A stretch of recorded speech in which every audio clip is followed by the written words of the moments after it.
Art brings people together and makes the world a more beautiful place. That's not my opinion, that's just what it is. It's something my next guest does in a particularly unique way. His specialty is plywood cutouts. He's created animals, dinosaurs, monsters, and just about anything you can think of.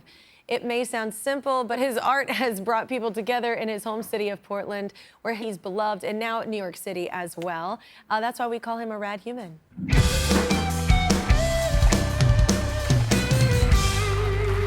Say hi to Mike, everybody. Give it up for Mike. You discovered your plywood artistry by accident, right? Yeah, I was incredibly unemployed. Okay. Living with my girlfriend at the time.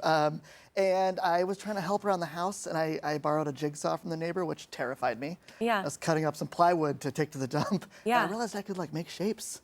Like, Yeah. I'm an artist, I should make I something. love that you're out there trying to cut it down for the dump, and you're like, look at this. It was like butter. And I made a snowman from Calvin and Hobbes, which Oh my God, I love Calvin and Hobbes. I grew up reading it, and Yeah. it's so important to me as an artist. Yeah. So I made that, and I stuck it outside, and before I knew it, it went viral on the internet. Yeah. It was really cool, and I didn't stop, so I just kept making and making and making. I made like everything the internet loved. Yeah.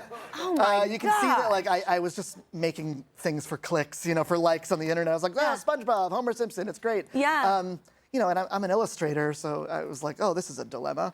But I couldn't stop. People were coming to my house. It was a secret address, but Yeah. you know, and it was all out there, and it was a really special place. It's like a roadside No. attraction. You're inspiring people, though. It's beautiful. Everything changed during the pandemic, though. So what happened? Yeah, well, all we knew we could do at that time was go for walks, and my house went from like a roadside attraction to like a community space, and it was a really special thing. Yeah. And in April of 2020, I woke up and went outside, and everything was gone.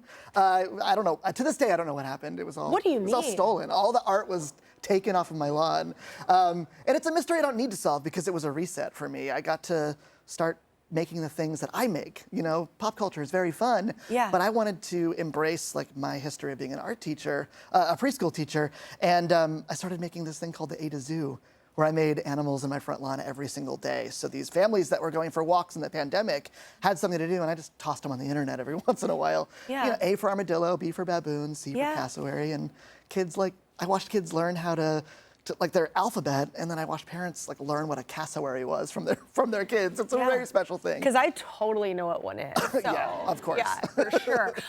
So your art didn't stop there. What happened next? Yeah, so I spent a year making these like front lawn educational experiences for people, and my address was a secret, but it didn't stay that way. So I had to start making slow signs for my neighborhood because cars were everywhere, and I was like, this has to stop. I love my neighborhood. I don't want to move because Yeah. of plywood. So I started filling empty buildings in Portland with art. I started with an old bank in this like amazing little neighborhood, and I made a monster museum. It was open for 30 days, and we had like 27,000 visitors, and it was free. It was free. You can see Oh my like God, my kids would die.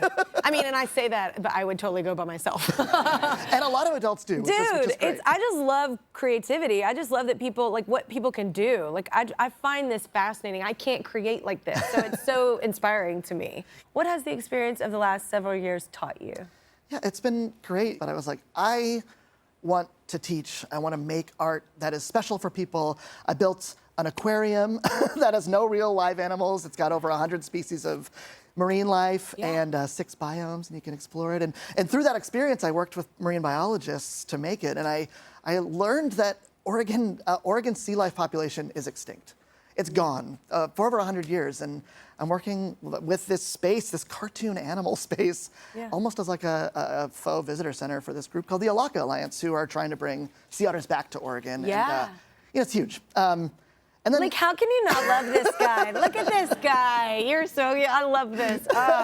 well, now I have a studio that Yeah. I make everything in, and Your neighborhood doesn't hate you. they don't. Yeah. They don't. And I actually don't. I let my studio open to the public on the weekends, so it's a Yeah. free space, like library rules. Just come in and make stuff.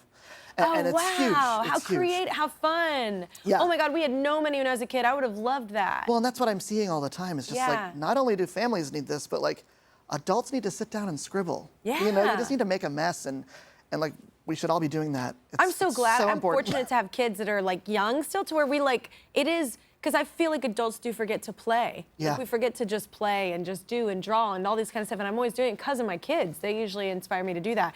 And it's so important. I think it keeps you young at heart, and it keeps you just like active with the family as well. Absolutely. And you know, up until this point, I was like, what am I doing this for? And like, what, is this for everyone else? Am I like just like making things for the people? And then we had a baby, which is great end to the story because we didn't know if it was going to happen. Yeah. That's oh, the little cheeks. Yeah.